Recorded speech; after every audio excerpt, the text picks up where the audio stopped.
How to respond to a bad guest review.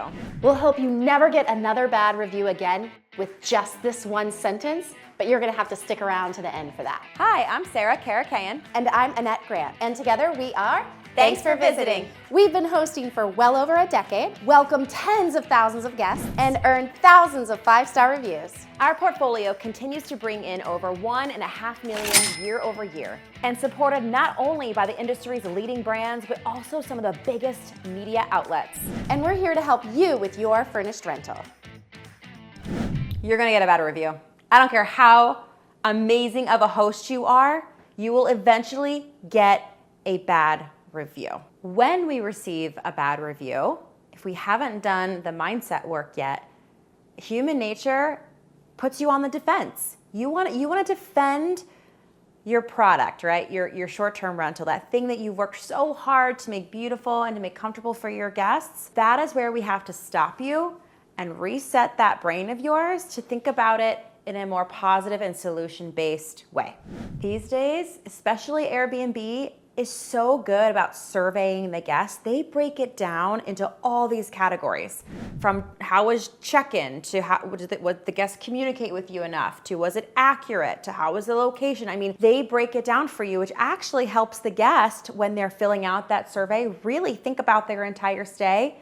So instead of just like a survey that asks you like, how was your stay? Like a guest might say, it was great, it was fine. But when you ask for these nuanced aspects of the entire experience, they might remember that they couldn't find your check-in code anywhere, or that your address was hard to find, or that, you know, the thermostat was confusing, or hey, you said this when we booked and now it says this. So I'm saying this to you because you have to understand that Airbnb is really dialing in on who are the cream of the crop hosts. So when we are lucky enough to get feedback from a guest, for you to really take it to heart and make that change and think about it, like, were your check-in instructions actually confusing to someone who's never been to your property? Is your thermostat more complicated than it needs to be? Like, whatever that thing is, when you see it come through on a review, to make it right, to really think about like, hey, you might see it this way as the host because that's your property, you know all those things. But this person who has never been to your property, who doesn't know the area, who doesn't know the ins and outs of your home, they actually saw it in this perspective. I mean, perception is reality, and their perception is the way it is. So when they do give you feedback, and we can ask for it prior to them letting them know, you know, probably via Airbnb, you can ask for them to leave it to you personally via the text messaging system. But in case they leave it there, instead of getting on the defense about it, I would say write it down, see if you can make it better, and make that change for the future guest. And piggybacking off what Sarah said in the mindset, these aren't bad reviews or complaints. This is paying customer host feedback. And instead of being on the defense, this is when we need to go on offense, okay?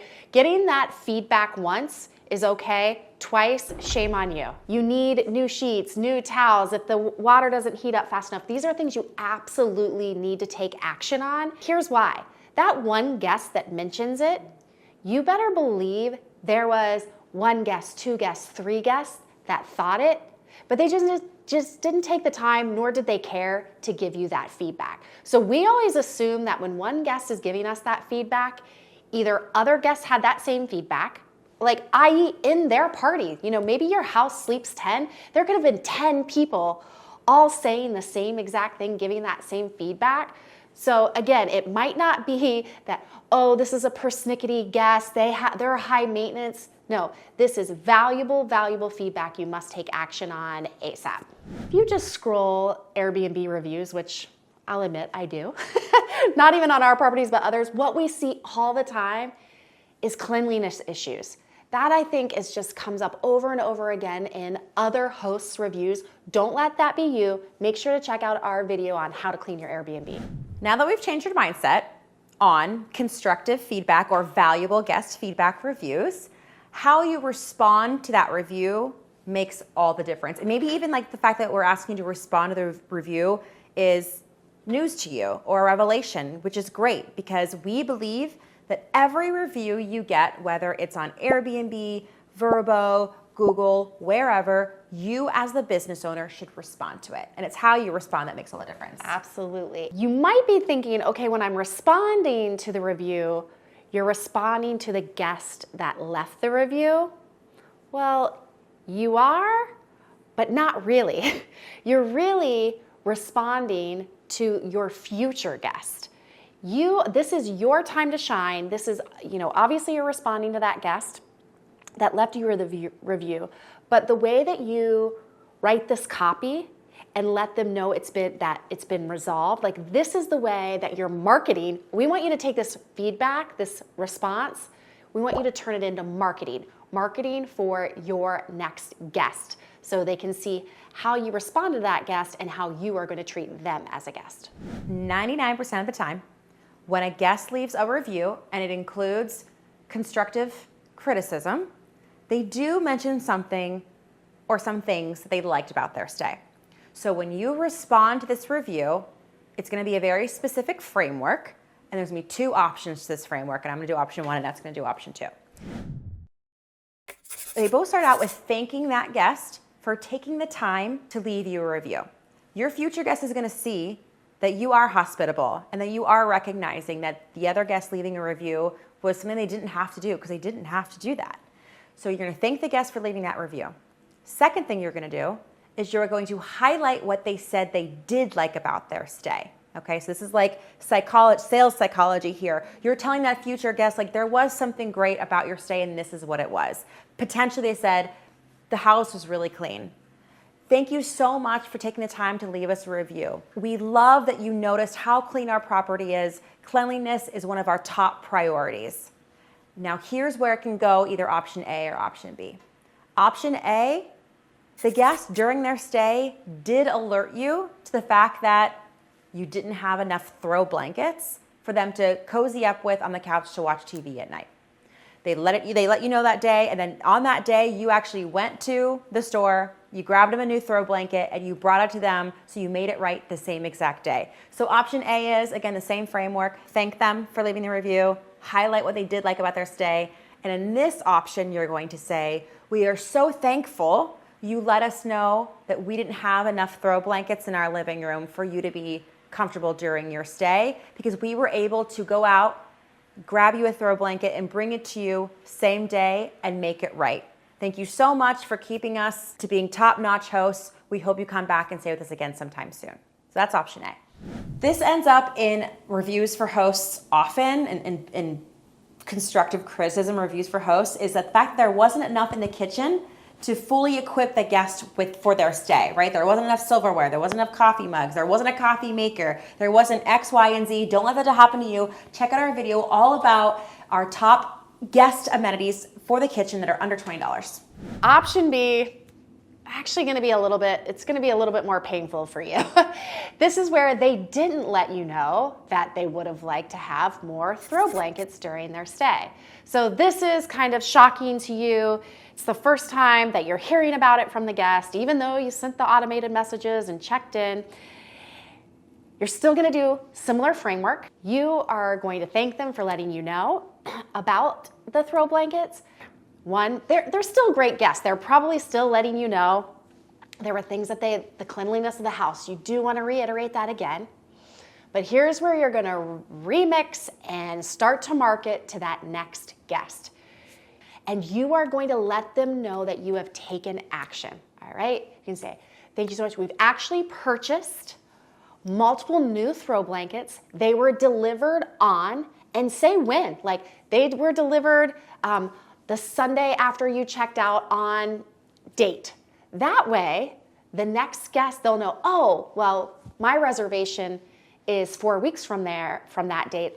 I know that I'll have plenty of throw blankets. So you really want to acknowledge that it has been taken care of, and they've been delivered, and the date that they were delivered. That way those future guests know. And this is one thing, I know we're talking about throw blankets right now, but this gets really important also. There might be some bigger issues, like that you may have a refrigerator go down during a stay, or some pipes burst, things like that. That's really where you want to let all future guests know this was repaired by a professional on this date, or the new appliance has been delivered on this date. This is really important to market to all of those new potential guests. So let's just recap here quickly. All of this friendly feedback, AKA a bad review that you could have gotten for a guest. You just want to change that mindset. We want to go on the offense. We want to take action instead of being on the defense. And we want to put that hospitality first. So remember, this guest, when you're responding to that review, you're marketing to the next guest. TFE pro tip. You definitely want to respond to the good reviews. Just not all the reviews we mean. Yes, literally. Respond to each and every review. Always. And the good ones are even a better way to market to your potential guest. For example, someone's like, oh my gosh, coziest bed I've ever slept in. Reiterate that. Thank you so much for mentioning the bed. It's our favorite too. We're glad it was your best night's sleep. Use their words to highlight what their favorite part was. They might say, this location was out of this world. Reiterated, like, we're so glad you love the out of this world location. You want to just reiterate all of those things that they said in their word to market to your future guest. Piggyback off that pro tip and add, when you use the guest's words, when you see how they're describing their stay, put that in the description of your listing, okay? So you can say in your listing, guests have said that our mattress it creates an out of this world sleeping experience. You know what I mean? Like I've even seen hosts take screenshots of positive reviews and put it like strategically, not too many, like one or two in their photos of their listing too. So guests can see like you are a really well reviewed place. So, like the bed is really comfortable, or like that pool is like going to be so fun for your family, and this is how the guest said it would be fun, right? So using their words is the best marketing tip we can give you. Okay, drum roll. This is what you've been waiting for, that one sentence to ensure you never get another bad guest review. You have to ask them, how can we make this right? And just think about that for a second. You are putting the ball in their court, and you are requesting that they tell you exactly what you need to do to make it right, to right this wrong for them.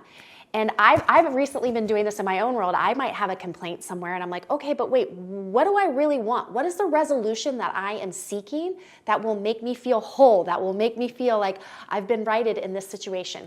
And when you make a direct question like that, it makes the guest think, what will make this right for me? Or you may think too as the host, like, okay, and this is if you are lucky enough for the guest to let you know during their stay. Okay, so if they don't let you know, there's no way you can know that they are unhappy after you've asked for that feedback the morning after they arrive. Like other than that, there's something you can do. If they tell you that something has gone awry during their stay, the first thing I used to do as a host is panic. I'm like, I want to make it right. So I would start shooting off like answers. Solutions. Like, let me do this. You just get to the point of it. How can we make this right? And you'd be surprised. Like they will give you exactly what it would be to make it right. And I will share with you, it might be some sort of refund, but at least you know there's no dancing around the fact, like that is what they're looking for. And that's easy for you to execute on. But hopefully they're going to ask you, maybe it's a replace something or order something or, things that you could take care of during their stay. But it might be that financial refund, which you're more than happy to do that. But at least it kind of nips it in the bud. It's like, well, you told me this was what would make this right for you. So you can respond to that and feel confident that you made a very direct request for them to let you know how to make it right. And guests love it. They don't expect you to ask them to make it so personal. Mm-hmm. Like, I am so sorry this happened during your stay. How can I make this right for you and your guests? And like that small gesture, we can tell you, I think we are, I don't know how to say this. Once we ask that question, we put the ball in their court, they tell us how to make it right, we then make it right, they will not leave you a bad review. Because that question, the guest then has to reflect for a moment and go, wait, there is a solution to my problem, and what is that solution? So that's what we really love about that question, is it's self-reflection. It's like, wait, how is this gonna calm me down, make me feel whole, and right this wrong, or solve my problem. So it's just a great exercise for you to use on these reviews. Enough about negative reviews. What is it about our business where we have accumulated thousands and thousands and thousands of 5-star reviews? It is our forgot something basket. Don't know what that is? Go ahead, go to our show notes, click the link, and you are going to be thrilled when you see these end up in your positive guest reviews. I'm Sarah Karakan. I'm Annette Grant, and together we are Thanks for visiting.